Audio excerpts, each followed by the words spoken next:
In Cervantes, the mediator is enthroned in an inaccessible heaven and transmits to his faithful follower a little of his serenity. In Stendhal, the same mediator has come down to earth. The clear distinction between these two types of relationship between mediator and subject indicates the enormous spiritual gap which separates Don Quixote from the most despicably vain of Stendhal's characters. The image of the triangle cannot remain valid for us unless it at once allows this distinction and measures this gap for us. To achieve this double objective, we have only to vary the distance in the triangle, separating the mediator from the desiring subject. You repeat that sentence. To achieve this double objective, we have only to vary the distance in the triangle, separating the mediator from the desiring subject. Obviously, this distance is greatest in Cervantes. There can be no contact whatsoever between Don Quixote and his legendary Amadis. Emma Bovary is already closer to her Parisian mediator. Travelers' tales, books, and the press bring the latest fashions of the capital even to Yonville. Emma comes still closer to her mediator when she goes to the ball at the Vaubyessards. She penetrates the Holy of Holies and gazes at the idol face to face. But this proximity is fleeting.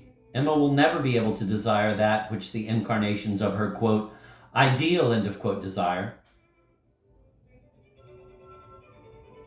She will never be able to be their rival. She will never leave for Paris. Let me reread that. It was an awkward sentence. But this proximity is fleeting. Emma will never be able to desire that which the incarnations of her ideal desire. She will never be able to be their rival. She will never leave for Paris.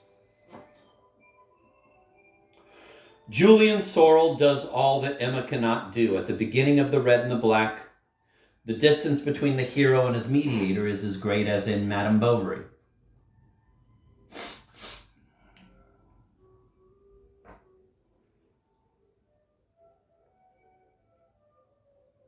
But Julian spans this distance. He leaves his province and becomes the lover of the proud Mathilde. He rises rapidly to a brilliant position. Stendhal's other heroes are also close to their mediators. It is this which distinguishes Stendhal's universe from those we have already considered. Between Julian and Mathilde, between Reynal and Valenod, between Lucien, Lewin, and the nobles of Nancy, between Sansfin and the petty squires of Normandy, the distance is always small enough to permit the rivalry of desires. In the novels of Cervantes and Flaubert, the mediator remained beyond the universe of the hero. He is now within the same universe.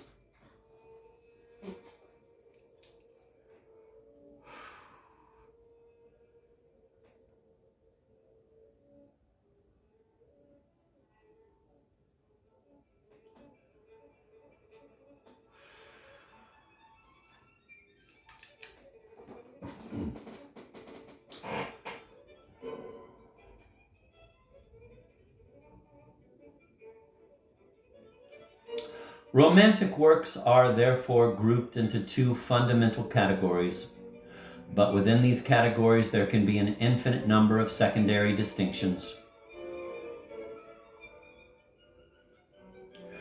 We shall speak of external mediation when the distance is sufficient to eliminate any contact between the two spheres of possibilities of which the mediator and the subject occupy the respective centers.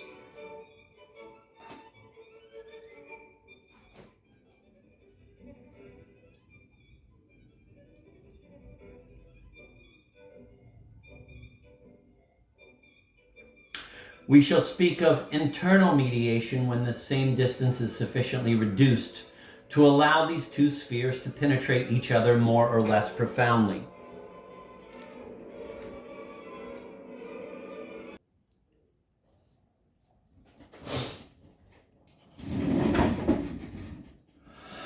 Obviously, it is not physical space that measures the gap between mediator and the desiring subject. Although geographical separation might be one factor, the distance between mediator and subject is primarily spiritual. Don Quixote and Sancho are always close to each other physically, but the social and intellectual distance which separates them remains insuperable. The valet never desires what his master desires. Sancho covets the food left by the monks, the purse of gold found on the road, and other objects which Don Quixote willingly lets him have. As for the imaginary island, it is from Don Quixote himself that Sancho is counting on receiving it, as the faithful vassal holds everything in the name of his lord. The mediation of Sancho is therefore an external mediation. No rivalry with the mediator is possible. The harmony between the two companions is never seriously troubled. The hero of external mediation proclaims aloud the true nature of his desire. He worships his model openly and declares himself his disciple. We have seen Don Quixote himself explain to Sancho the privileged part Amadis plays in his life. Madame Bovary and Léon also admit the truth about their desires in their lyric confessions. The parallel between Don Quixote and Madame Bovary has become classic. It is always easy to recognize analogies between two novels of external mediation.